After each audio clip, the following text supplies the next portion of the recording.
Hello, you. It's me. There are a lot of things that I want to talk about this evening, or this morning, or this afternoon, whatever time it is for you. The first thing I wanted to talk about was the video that Case did, or Case Study. He had mentioned that he had gotten some information about Ryan. And instead of just talking about it, he went directly to Ryan, DMing him and saying, "Hey, I know this stuff about you. Can I talk about it?" And Ryan copped an attitude immediately. He's like, "What? What do you mean? If you say anything, then I'm going to get the law after you, sue you, whatever." And then he promptly blocked Case. And I thought, wow, that's pretty bold of you, because he told you directly stuff that he knew about you, and you act like an ass to him? That's pretty bold, but it's a good thing Case is a good person, and so he decided not to talk about it. Honestly, at this point, he can do whatever he wants. He could talk about it, not talk about it. Personally, like I said, I've never been a Ryan fan, although I did feel bad for him and what he had to go through. But, it's up to Case, whatever he knows. It would be just another, okay, whatever thing. I don't know. I guess it would be interesting, maybe. Who knows? But he's not going to talk about it, and that's his prerogative. But I was just really surprised that Ryan took it that way. He said he asked him politely. He was considerate. I mean, just telling him, "Hey, I know this about you. Do you mind if I talk about it?" That in itself was considerate, and Ryan should have thought about that a little more clearly before he freaked out. But I don't know, maybe that's him. Maybe he's freaked out about this whole situation. I can't blame him for that either, to be honest with you. But if somebody comes you in kindness, you should try to, I don't know, talk to him back and kind of say, "Please don't talk about that," or, something. Or "Thank you for bringing this to my attention." Something. Not, "I'm gonna get you." That's my best Ryan voice. Sorry. Anyway. But I thought that was very interesting. And it does kind of shows Ryan's character, that his reaction is exactly the same as Gypsy's reaction to things like that. They just immediately want to go all the way with it. Crazy. So, speaking on Gypsy, first of all, Toddy One Skip said that Dee Dee did not necessarily have a broken nose. And someone in my comments also pointed out that with the wounds that Dee Dee received, her face would have been bloated and blood, this is very ewy, sorry, red stuff would be coming out of her nose and mouth because of the wounds, because of how they were done. And I was also listening, so I cannot confirm or deny whether Dee Dee's nose was broken or not when she passed on. It's possible, but there are also other possible ways that her face would have looked the way it did upon them finding her. I just want to I know that's not really a clarification, but again, when I said it, I said that this hasn't been confirmed. I don't know if it's true or not. So, don't come at me. I'm only saying what I've heard, and that's what I've heard. So there's that. And although Alice down the rabbit hole said that her nose had been broken, and I haven't seen the pictures of the lovely Dee Dee's body. I haven't seen it because I don't know. I guess I'm a bit squeamish. I don't know if I'm ready to go that far with it. I've seen diagrams of it, but if you don't see it, then you can't see the bloating or the face, or why apparently her face looked like that. If you see Alice Down the Rabbit Hole's latest video, she goes into a little more detail about how the body looked and why the body looked the way it did. So please go check out her video. She always has very informative videos. They're really great. But she brought up something else that I didn't actually know that people had suspected. It does make sense. When we're speaking of David Blanchard here, the neighbor, he did volunteer to go into the house before he had known anything had happened. But I had also read in documents that there were truck tires by the house and footsteps that suggested that a male had been there. And a lot of people thought that that was Dan. But what if it was David? A lot of people suspected that he had a bigger part to play in this whole thing. Maybe not of the actual unaliving, but maybe helping with moving the body is what a lot of people have said. And as we do know from documentation that there was blood splatter in the hallway. And what I didn't know but found out through listening to Alice Down the Rabbit Hole's video is that there was Gypsy's blood on the knife and Gypsy's blood in the sink. So that brings on a whole new thing. And I will say with Mr. Blanchard, the neighbor, he did seem a little nervous. Now, I admit that if there was a crime scene, there was a crime scene next door to me, and I went in to have a look around because I wanted to take charge and take control, that would be very nerve-wracking if I found out that there was actually somebody passed on in there and I didn't see them. That sounds a little suspicious. And Alice Down the Rabbit Hole mentioned that he might have gone in there because he wanted to wipe off any fingerprints that he might have left, say, on a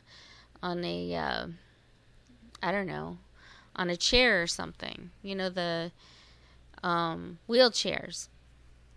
Because that wheelchair would be a convenient way to move a body. Now, all this is speculation. I'm not saying any of this is real. All we're doing here is looking at evidence, looking at how people act, looking at what we know, and trying to fill in the blanks. Because obviously there's still a lot of blanks to be filled. And the fact that Gypsy got nervous when someone mentioned Blanchard helping her with the wheelchair, moving her mother's deceased body, something to that effect, she got really nervous and ignored it.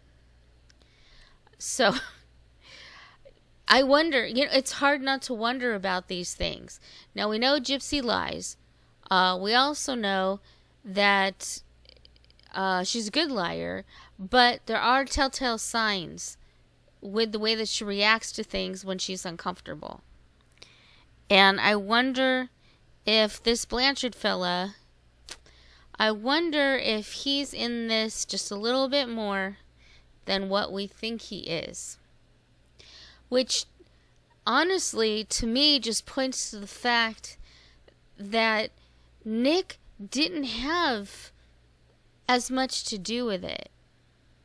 she paints the picture really strongly that Nick is a bad guy, that this was Nick's idea. Nick.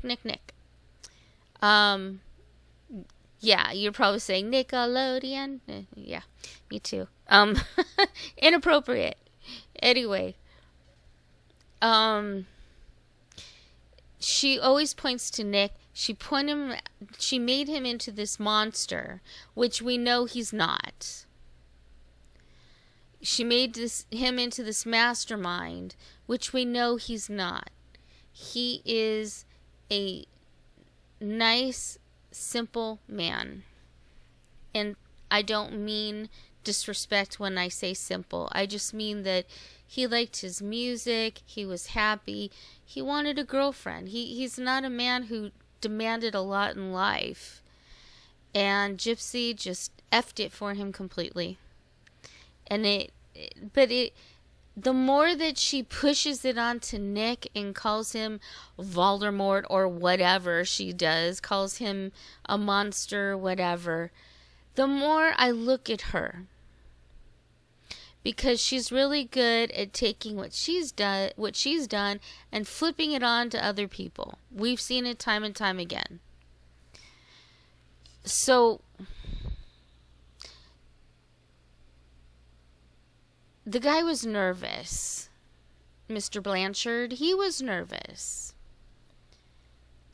Again, I don't know that he was part of what happened, but he might have helped in some regards. He might have walked onto a scene and helped Gypsy to some degree. He might have even known that she was going to point the finger at Nick. She was going to make him take the blame for everything. So what do you think about this? Because there were the tire tracks and the foot tracks by the house. Although being a neighbor, you think he would have just walked over. But that just, honestly, it just brings out more questions. More questions that I don't have answers to. Maybe you guys have some ideas. Again, I had never heard about him being a part of anything. It was usually Dan. But Dan didn't really seem to want to be a part of anything with her. And Blanchard would know that, because he was at least friendly with him. So maybe he helped in some way. Maybe he did something. And it wouldn't make sense that he would want to get into the house and wipe off any evidence of him being there. And the splatters that were in the hallway they didn't stand out. So it would have been easily missed.